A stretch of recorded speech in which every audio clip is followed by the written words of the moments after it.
રાજકોટ જિલ્લાના ઉપલેટા તાલુકાના ગાંધા ગામમાં આવેલ દરગાહ ખાતે ભવ્યથી ભવ્ય રીતે આલમ શાહ બાપુનો ઉર્સ ઉજવવામાં આવ્યો હતો. ગાંધા ગામમાં આવેલ દરગાહનો ભવ્યથી ભવ્ય રીતે ઉર્સ મનાવવામાં આવેલ કે જેમાં ધોરાજી, ઉપલેટા, જામનગર જેવા વિવિધ વિસ્તારોમાંથી દરગાહનો ઉર્સ ઉજવવા માટે બિરાદરો બહોળી સંખ્યામાં ઉમટી પડ્યા હતા. આખો દિવસ ધાર્મિક વિધિઓ કરવામાં આવી હતી, જેમાં નયાઝ, ગુર્જર શરીફ તથા આમ નયાઝ તથા ધાર્મિક કાર્યક્રમો પણ આખો દિવસ કરવામાં આવ્યા હતા.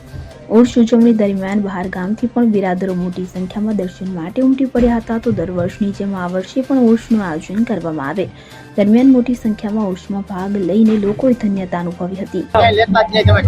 મારું નામ સલીમ ઓસમાન હિંગોરા, ઉપલેટાનો રહેવાસી. આ ન્યાજ દરમિયાન બધી ન્યાજ હું એકલો ભોગવું છું. કામમાટી અમારી ઈસરાવાળા, ઉપલેટાવાળા બધા કામકાજમાં બધે હોય છે. હિન્દુ મુસલમાનની એકતા છે, એમાં કોઈ જાતનો ઘટતો નથી. ગુલુ બાપુના 2 છોકરા છે, એ ઉરસ કરે છે. રાત્રે કવાલીનો પ્રોગ્રામ છે. અટાણે ન્યાજ ચાલુ છે. 30 વર્ષથી આયોજન છે અમારું. ગામો ગામથી છે, રાજકોટ થી, અમદાવાદ થી, બધેથી આવે છે. ઈસરા, ઉપલેટા, હાટકોડી, સમઢિયાળા બધેથી આવે છે. પ્રકારમાં આવે છે. આવું જવું ફ્રી છે, ચા પાણી ફ્રી છે, નાસ્તો ફ્રી છે. બીજા નંબરમાં અમારી ન્યાજ છે ફ્રી છે. એકલો જ હું ન્યાજ કરું છું સર, સલીમભાઈ ઓસમાણ હિંગોરા. રાત્રે કવાલીનો પ્રોગ્રામ. अस्सलाम वालेकुम। मारू नाम सैयद हासिमिया गुलाम हुसैन पीरजादा, गाम गादा, हाल जामनगर।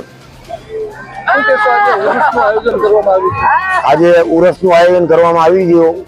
વહેલી સવારે 4 વાગે ગુલશન શરીફ હોય છે, સવારે 10 વાગે મિલાદ શરીફ હોય છે, બપોરે નિયાજ હોય છે, અત્યારે સાંજે 5 વાગે આમ નિયાજ હોય છે અને રાત્રે 10 સાડા 10 વાગે કવાલીનો પ્રોગ્રામ હોય છે।